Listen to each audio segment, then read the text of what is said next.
Hi student, unique edu world में आप लोग का स्वागत है।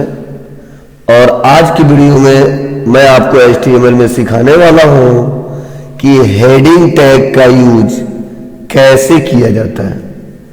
तो सबसे पहले आपको मैं बता दूं, हेडिंग से तो वैसे ही पता चल रहा है कि हेडिंग टैग एक ऐसा टैग है जिसमें हम लोग हेडिंग देंगे।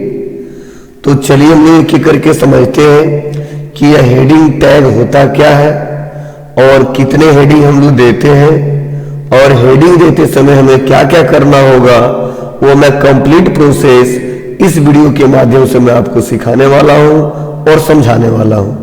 तो चलिए पर इसको समझते हैं हम लोग कि इसमें कौन कौन से हेडिंग हम लोग देते हैं और किस हेडिंग का क्या महत्व होता है।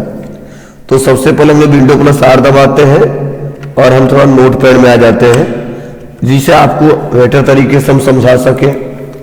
तो पहले तो आप लोग समझिए ये हेडिंग टैग है क्या। हेडिंग टैग है क्या? Heading tag in HTML। तो पहले तो मैं आपको बता दूं, जो हेडिंग बाय डिफॉल्ट हम लोग देते हैं, एक देते हैं हेडिंग 1 जिसे आइडेंटिफाई करते हैं H1, उसके बाद से heading 2 H2, heading 3 H3, heading 4 H4, heading 6 H5, heading 6। अब यहां पे देखिए, आप जब भी HTML में हेडिंग टैग का यूज करोगे तो अगर आप हेडिंग 1 देने के लिए H1 का इस्तेमाल करोगे, हेडिंग 2 देने के लिए H2 का यूज करोगे, हेडिंग 3 देने के लिए H3 का यूज करोगे, हेडिंग 4 देने के लिए H4 का यूज करोगे, हेडिंग 5 देने के लिए H5 का यूज करोगे और हेडिंग 6 देने के लिए H6 का यूज करोगे।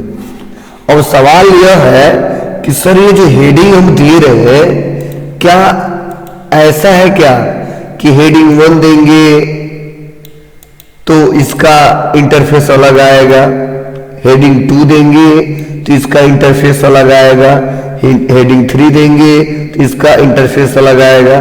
तो मैं आपको बताना चाहता हूं कि H1 से लेके जो H6 तक जो हेडिंग दिया है, यह हेडिंग ये बताता है, पहला हेडिंग बताता है कि जो हेडिंग बहुत ही इंपॉर्टेंट हो, जो हेडिंग बहुत ही इंपॉर्टेंट हो, ठीक है, उसको H1 में रखिए, और जो उससे कम इंपॉर्टेंट है तो उसको H2 में रखिए।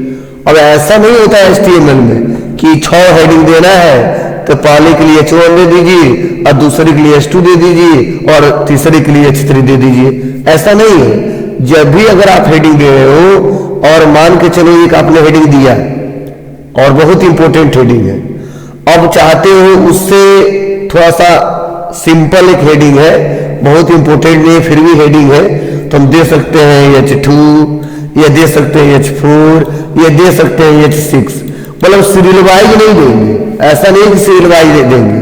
तो जैसा हमारा डाटा रहता है, जैसे उस डाटा का इंपॉर्टेंस रहता है, उसी हिसाब से लोग हेडिंग देते हैं। मतलब अगर बहुत ज्यादा इंपॉर्टेंस दिखाना है तो H1 का यूज करो, बहुत कम इंपॉर्टेंस दिखाना है तो H6 का यूज करो, मीडियम इस्तेमाल करना है तो H3 का इस्तेमाल करो। तो यह आपको समझ में आना चाहिए, यह आपको समझ में आना चाहिए। ऐसा एक सीरीज में देना है, हेडिंग 1, हेडिंग 2, हेडिंग 3, हेडिंग 4, तो ये सब चीजें नहीं करना है आपको। नहीं, फिर भी मैं HTML के साथ यूज करके दिखा रहा हूं जिससे आप प्रॉपर इसको सीख सके, समझ सके और आगे चल के आपको कोई दिक्कत ना हो और आप अच्छे से काम कर सके। तो चलिए आते हैं हम लोग VS कोड पे और उसका यूज करके देखते हैं। तो सबसे पहले देखिए, मैं यहाँ पे आ जाता हूं और मुझे हेडिंग टैग देना है। तो सबसे पहले मैं बता दूं, हेडिंग टैग देने के लिए सबसे पहले हम लिखते हैं यहाँ पे पहला हेडिंग देना है, बहुत इंपॉर्टेंस है, तो यहाँ पे H1 करते हैं और H1 करने के बाद हम इसको क्लोज करते हैं। जस्ट ओपन भी हो जाएगा, क्लोज भी हो जाएगा। अब पहला हेडिंग क्या है आपका, वह हेडिंग दे दीजिए। जो पहला हेडिंग क्या है वो आप हेडिंग दे दीजिए। तो चलिए मान के चलिए हमारा पहला जो हेडिंग है वो हमारा हेडिंग है इनपुट डिवाइस। तो हमने लिख दिया इनपुट डिवाइस, और इनपुट डिवाइस करने के बाद से जस्ट यहाँ पे हम बाहर क्लिक कर देंगे और बाहर क्लिक करने के बाद से मैं इंटर बटन दबाऊंगा। और फिर से यहाँ पे क्या किए, यहाँ पे हमने क्या किया, फिर से H2 लिखा और H2 लिखने के बाद से हमने यहाँ पे टाइप किया क्या, तो हमने टाइप किया आउटपुट डिवाइस, आउटपुट डिवाइस। बाहर क्लिक किया, फिर से इंटर दबाया और यहाँ कर दिया H3 और H3 करने के बाद से हमने यहाँ टाइप किए क्या, कंप्यूटर मेमोरी, क्या, कंप्यूटर मेमोरी। जस्ट नीचे आते हैं और यहाँ पे देखिए मैं आ जाता हूँ यहाँ पे H4 और उसके बाद से मैंने यहाँ पे लिखा क्या, पार्ट्स ऑफ कंप्यूटर।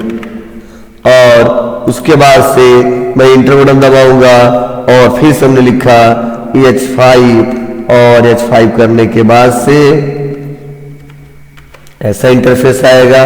और यहाँ पे हमने क्या कर दिया, यहाँ पे कोई भी हेडिंग देना है वो दे सकते हैं। तो चलो हम यहाँ पे हेडिंग दे देते हैं क्या, तो हमने हेडिंग दे दिया माउस। और जस्ट यहाँ पे आते हैं और आने के बाद से H6 करते हैं और इसको बढ़ा देते हैं और यहाँ पे कर देते हैं कीबोर्ड, कीबोर्ड।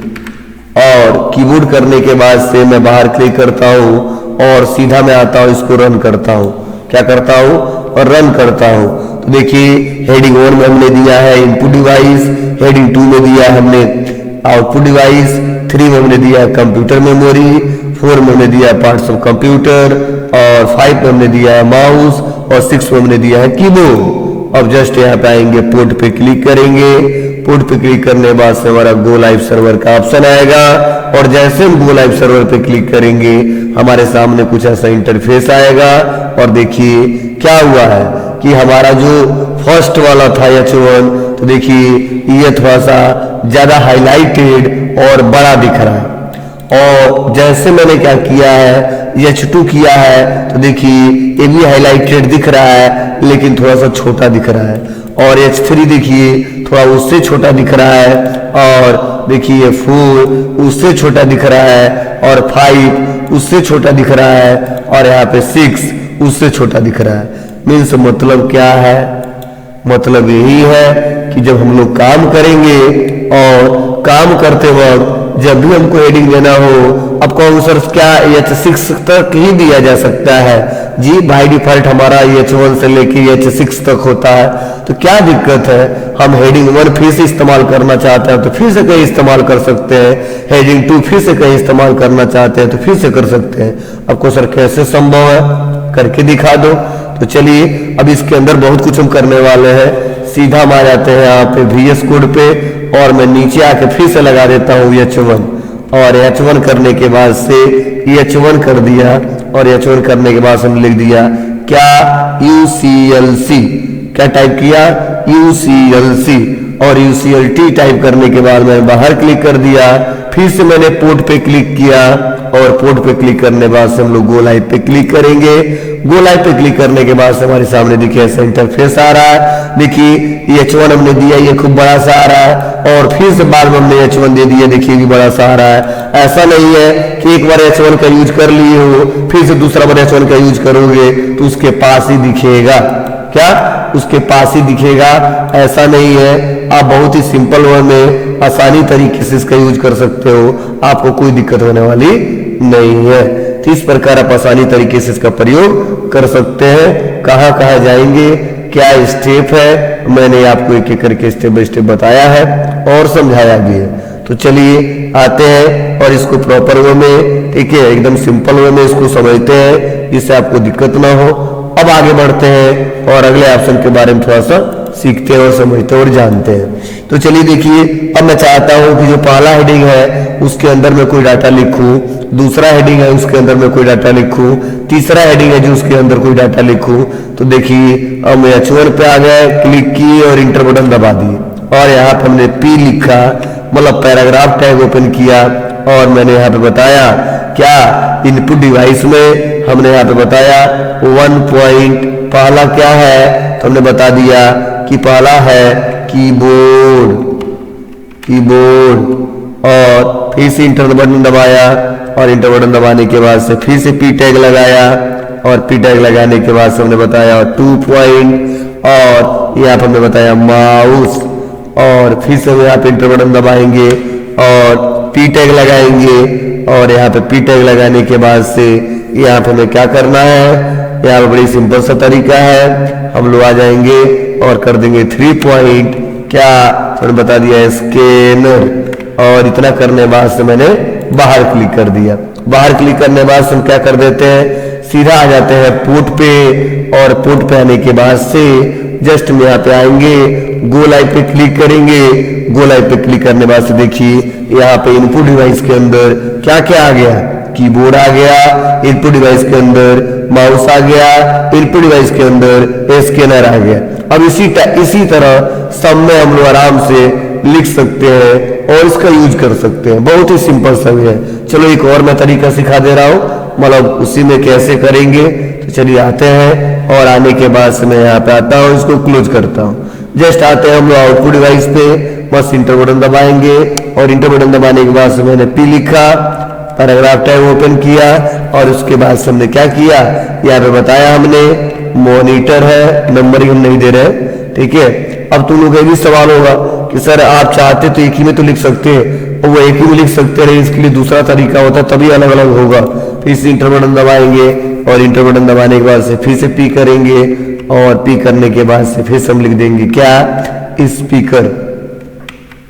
उसके बाद से फिर से मैं यहाँ पे इंटर बटन दबाएंगे और इंटर बटन दबाने के बाद से जस्ट यहाँ पे पी किया और पी करने के बाद हमने क्या कर दिया, यहाँ पे हमने लिख दिया प्रोजेक्टर, और मैंने प्रोजेक्टर टाइप किया और प्रोजेक्टर टाइप करने बाद से अब आपको क्या करना है, सीधा पोर्ट पे आना है और पोर्ट पे आने के बाद से सीधा हम लोग को क्या करना है, गो लाइव पे क्लिक करना है। गो लाइव पे क्लिक करने के बाद से देखिए आउटपुट डिवाइस के अंतर्गत मॉनिटर, स्पीकर, प्रोजेक्टर इस प्रकार आ गया।